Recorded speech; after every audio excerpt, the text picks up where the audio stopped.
So we did vector valued functions asynchronously. What a vector is. Did anyone watch my cute little clip from Despicable Me that I put on there? Vector with direction and magnitude. And it's just, that's exactly what a vector is. So I think it's funny. All right, now we're going to do some calculus with them. So now we're going to do some rates of change. Derivatives aren't new though. So this is going to hopefully be a real simple, easy thing. All right. Find the first and second derivatives of this vector. All right. So we're going to find v prime and we're going to find v double prime. And believe it or not, we're going to just do the derivative of each one of the parts of it. All right. So what is your derivative of cosine? Yep. So negative sine t, comma, and then your y dimension, derivative of 2t cubed.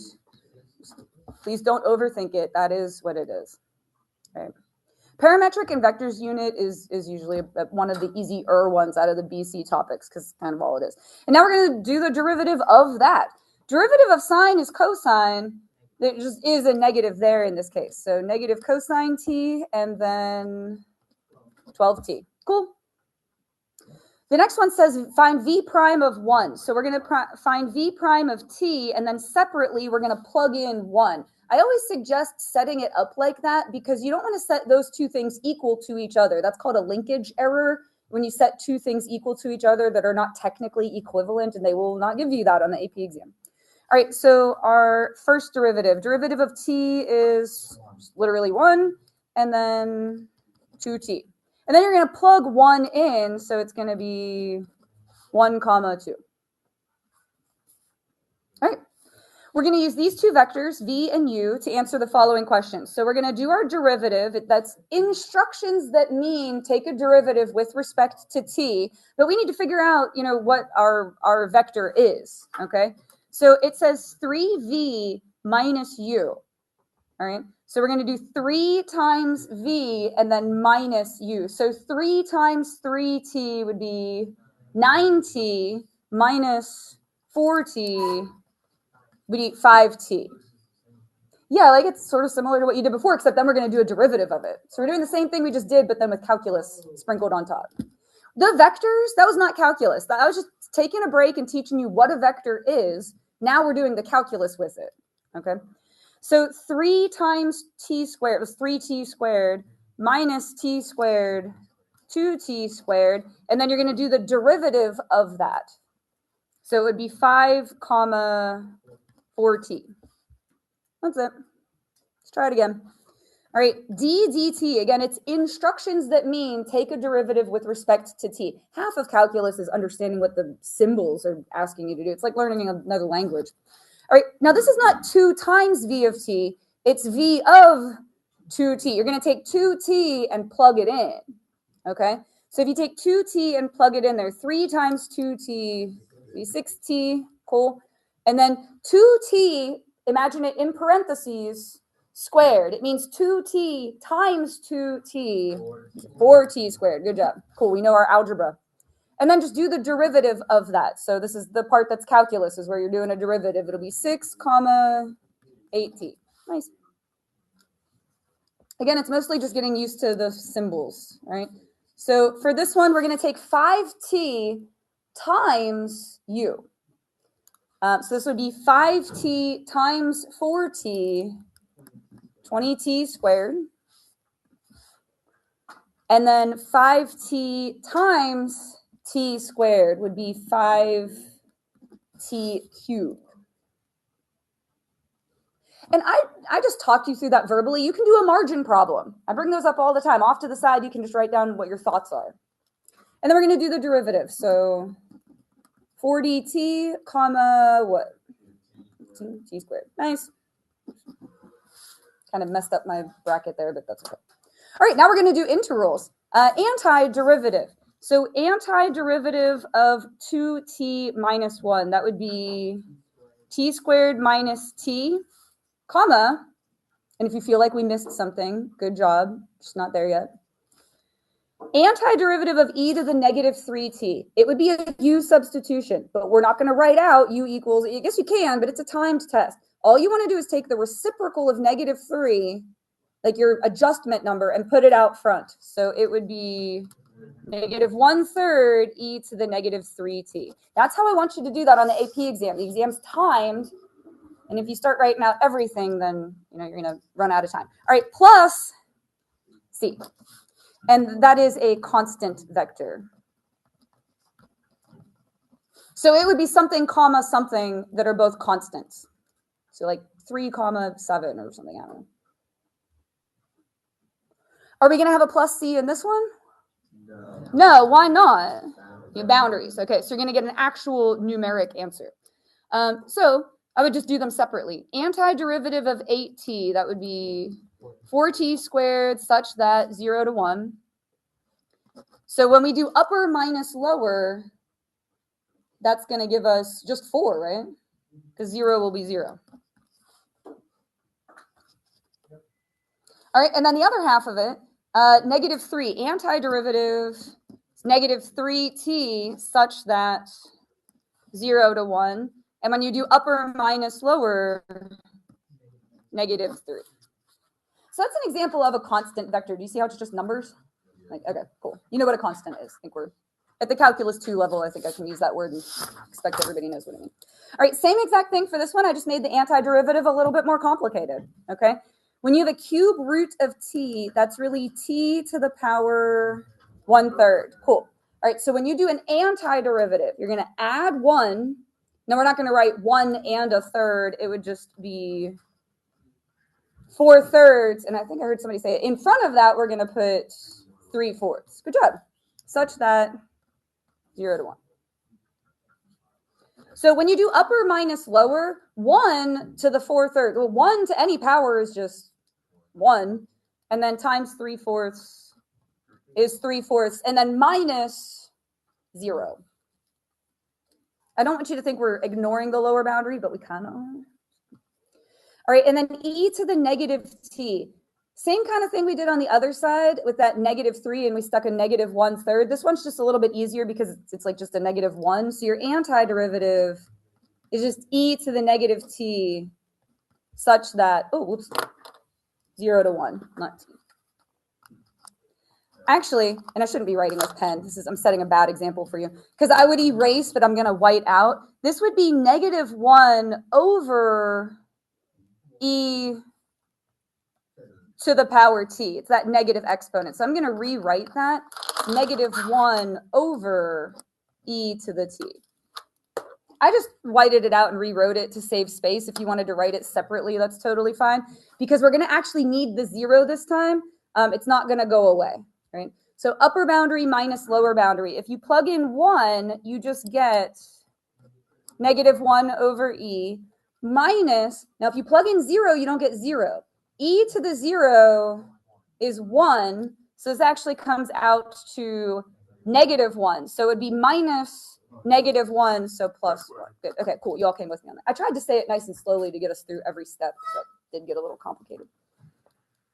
All right, this is going so good. Nice job. You're all hanging in there with me. I have to kind of hurry because we only have, half a block this time. All right, we're given a derivative. Think of it like a velocity. All right, first derivative, that's your rate of change. And then what do we call this?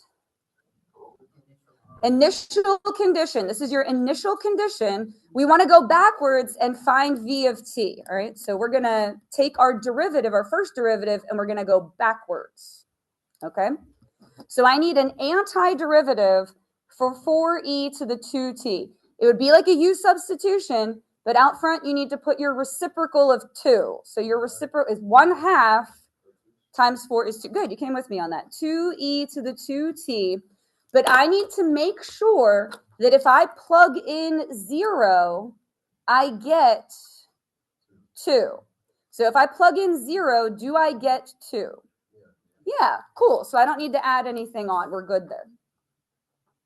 Going to do the exact same thing for this one. Antiderivative of 3e to the t. Well, that's just 3e to the t. Now, if I plug in 0, I need to get 0. So if I plug in 0, I don't get 0. I get 3. So tacked on at the end, I'm going to put minus 3. Oh, good. Nice job. You're not making it up. You're forcing it to follow this initial condition. I'm making it be so that if I plug in 0, I will get 0. It's sort of like those are my instructions, and I'm making it turn out that way using that constant at the end. You can add and subtract something. You can't multiply by something. You can add and subtract. Does that answer your question? You can add or subtract a constant is what you can do. All right. If you're one of those people that throws away your notes or is not super organized with your notes, you're going to want to keep this part. This is where we're going to put all of our little formulas in here. And you're going to know some of them already, but just maybe some stars and hearts and smiley faces next to this one, because it's I did this on purpose so that it's sort of like one-stop shopping. It's all, right there. All right. Often position is R. I don't know why, but it's just going to be your x of t comma y of c. Really just like parametric equations.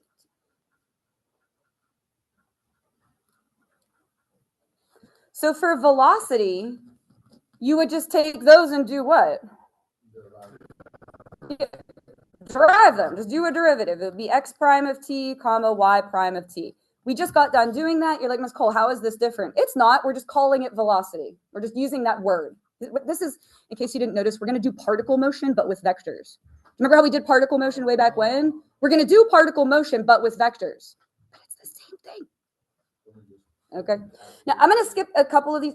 So no, that's a little, let me explain it. Okay. So I'm going to skip down to acceleration. I should have put that next. What do you think that's going to be? Yeah, double derivative. So your second derivative of each of these. Now speed is the absolute value of velocity, but you don't absolute value a vector because your vector involves both dimensions kind of at the same time. And so you can't really just absolute value them separately. What does an absolute value do to a number? Let's talk about that. Makes it positive. What is the other mathematical method you have for turning a number positive? Squaring it.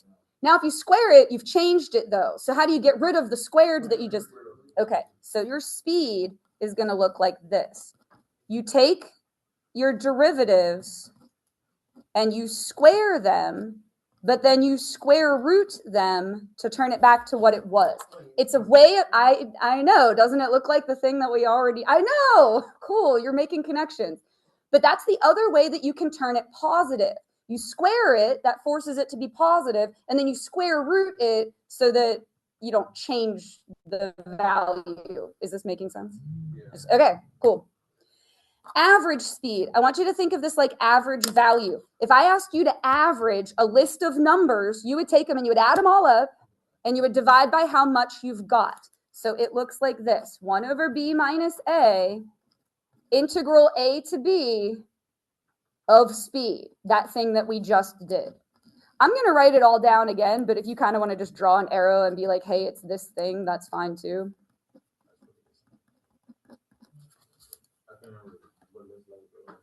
So if you get rid of this,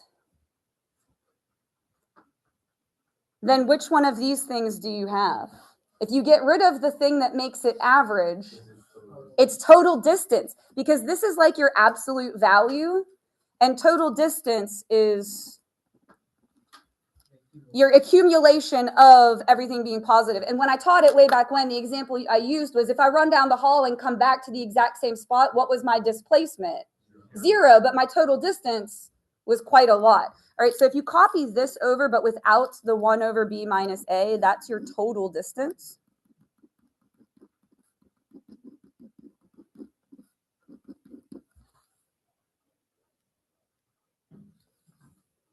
And the displacement we can do separately. We don't have to kind of like put it all together. We can do the x dimension and then do the y dimension because we don't need an absolute value. So your displacement is just going to be your integral a to b of each one of your derivatives. But you can get away with doing it separately because you don't need an absolute value. Yes, I can. I'm sorry. These are easy, but also confusing. That's why I said hold on to this piece of paper. They're easy because they do kind of make sense and we just talked through it, but it's confusing because they all sort of look the same, but with very slight differences. So I wouldn't try to memorize them just like baldly. I'm a poor memorizer, but I'm good at understanding why something is. If you know speed should be absolute value of velocity, just remember if you square something and then square root it, that's another way to turn it positive. Average means you should have this fraction out front. Think through it logically instead of just like baldly trying to memorize it is my suggestion to you, because it is a lot and they all kind of look the same but sort of different. Go ahead. How do we know when to add the brackets? So your total distance should be just a value. So you should just have like a number. Speed should be just a number. Average speed should be just a number. But your displacement, you're going to keep your dimensions separate, like your x dimension and your y dimension. The other thing I would say is most of the time it's going to be multiple choice, and you'll be able to look at the choices and see like how it's written. So why can't we use absolute value for speed? So because you can't just absolute value the x and absolute value the y. You have to like combine them together. It doesn't work that way. It's kind of like, you know how the whole is bigger than the sum of its parts? Like I can't just absolute value the x and absolute value the y and expect that it's going to come out to the same thing. You have to have them together like that. I know it's like not an excellent explanation, but it just won't work the other way. Okay. I'm sorry. That's kind of like because the formula said so sort of thing. All right, let's do this last one here, and then we can finish it. So we're going to use this position vector. I hate that it's R. R to me means rate, but anyway, position. Or do you remember what position was way back when? What letter they used for S? I would even accept S. Why can't we use S? Why is it R? Anyway, I'm getting upset. All right, find the velocity vector, the acceleration vector, and an expression for speed. Also, speed doesn't have its own letter, so you just have to write the word speed.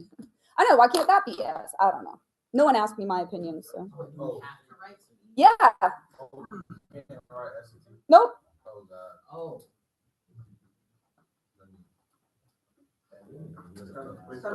I'm on your side.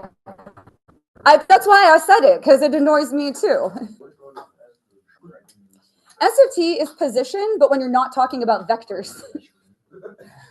Right? No, I know. That's why I said half of calculus is understanding the dang symbols that they want us to understand. You just have to trust the process at a certain point. All right, to get velocity, you're going to do what?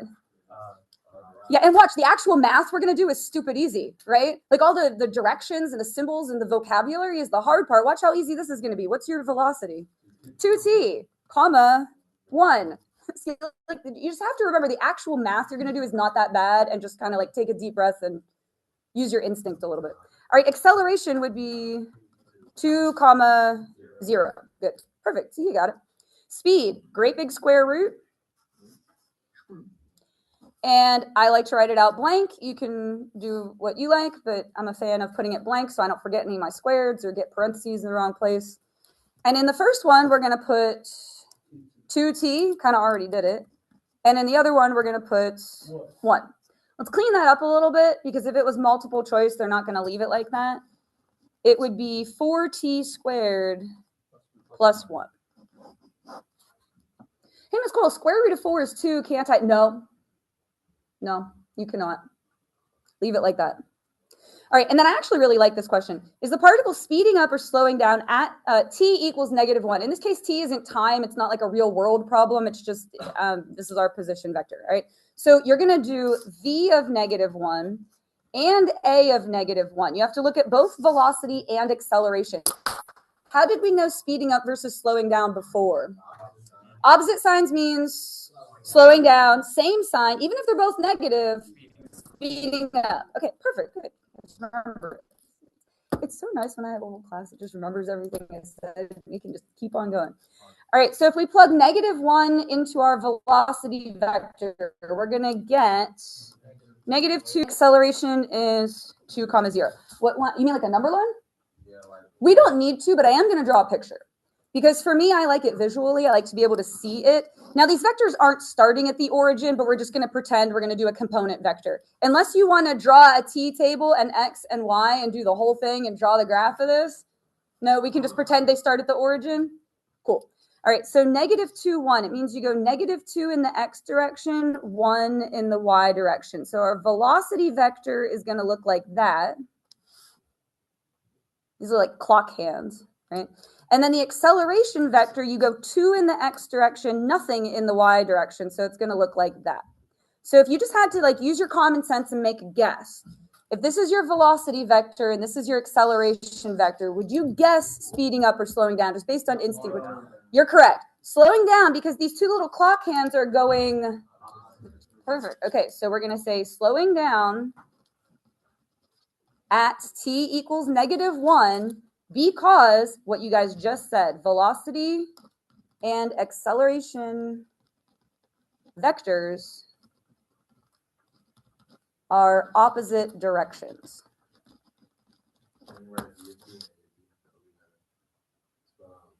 I would write v of -1 if you go that route. I would probably suggest writing out the whole word, but if you want to do that, I would put v of -1. Yeah, I think to be safe, I would just do that. Anyone that watched my video, which was most of you, well, I assume you did. If you did the classwork, I assume you watched the video. If your clock hands ended up being at right angles like this, then what was it? Was it speeding up or slowing down? Neither. Okay, cool. That's like a constant velocity.